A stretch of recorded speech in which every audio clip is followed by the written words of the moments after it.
In September of the year 622 CE, the Prophet Muhammad, peace be upon him, entered Medina. He was welcomed with great joy. People had been anticipating his arrival for several days, waiting impatiently to see him, many for the first time. The Ansar, a nickname given to those who were called the helpers of Medina, offered to host him and competed to gain his acceptance. The new converts from the Aus and Khazraj, which were Medina's two main tribes, invited him to stay in their homes. It was not an easy decision. If the Prophet Muhammad, peace be upon him, accepted an offer from one tribe, the other tribe would feel deprived. And the Prophet had come to Medina as a peacemaker.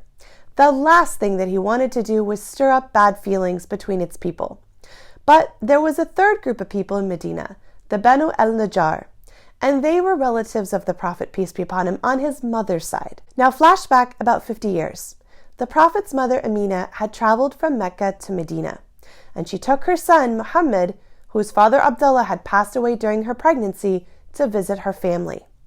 On their return journey, she fell seriously ill at a place called El-Abwa, and soon she passed away. The heartbroken Muhammad returned to Mecca as an orphan, having lost both of his parents at the age of 6. Now, when he arrived in Medina, now at the age of 53, the Prophet, peace be upon him, told the people to let his camel go free. And after a while, the camel settled in the area of Banu al-Najjar. Abu Ayyub, a man who lived there, immediately took hold of the Prophet's belongings and placed them in his house. When other people from the Ansar invited the Prophet to stay at their place, he now had a wise answer. He said, "A man stays where his belongings are." And this decision made sense, as the Prophet was hosted by his own relative from Banu al-Najjar. Now, with this solution, he was able to diffuse the crisis with wisdom and fairness. Now, this event actually reminds us of another important decision that he, peace be upon him, made back in Mecca, 18 years earlier. Now, at that time, the tribes of Mecca had just rebuilt the Kaaba, but before its completion, they nearly went to war. They disagreed which tribe would have the absolute honor of placing the black stone in its place. And at that time, the Prophet, who was only 35 years old, came in during the situation, and he was able to prevent this war and managed to guide them to a very wise solution. He, peace be upon him, placed the black stone on a large cloth, and each tribe took hold of a part of this cloth, and together they carried it to the Kaaba, thus sharing this honor. And as they had chosen him as the arbitrator, he was the one who placed it in its correct position in the wall of the Kaaba. This is our Prophet Muhammad, peace be upon him. He was the wisest peacemaker who always searched for the best solution to bring people together in peace. Now, we concluded the last part of the series with the question, what were the Prophet Muhammad's first initiatives in Medina? The Prophet, peace be upon him, had 3 top priorities following his arrival from Mecca. Firstly, he needed to establish consensus and agreement about people's rights and responsibilities. He had to agree with them on what we would today consider a constitution. Medina's 2 main tribes had chosen him as their leader at the Pledge of Al-Aqaba, which was near Mecca, and offered to protect him. But they were not the only inhabitants of Medina at this time. In addition to the Ansar, who were new converts to Islam, and the Muhajirun, the Muslim migrants from Mecca, there were Jewish tribes as well. Other non-Muslims, mainly idol worshippers, also lived in the city. In fact, just before the Prophet's arrival, the people of Medina were on the verge of choosing another man to rule them. His name was Abdullah ibn Ubay ibn Salul. It is said that they had even prepared a crown for him to wear as their king.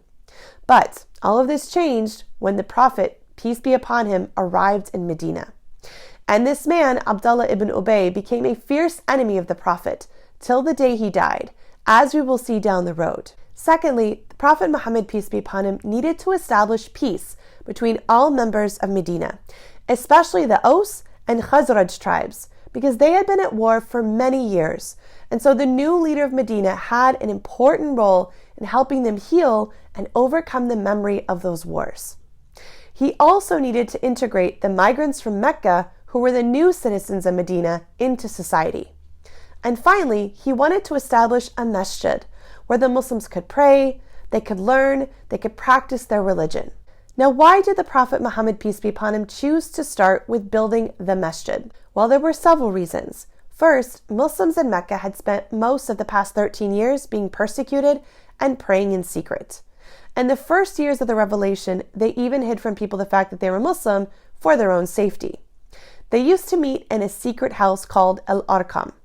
It was only when Umar ibn al-Khattab accepted Islam that they went out to announce their Islam in public and pray in public.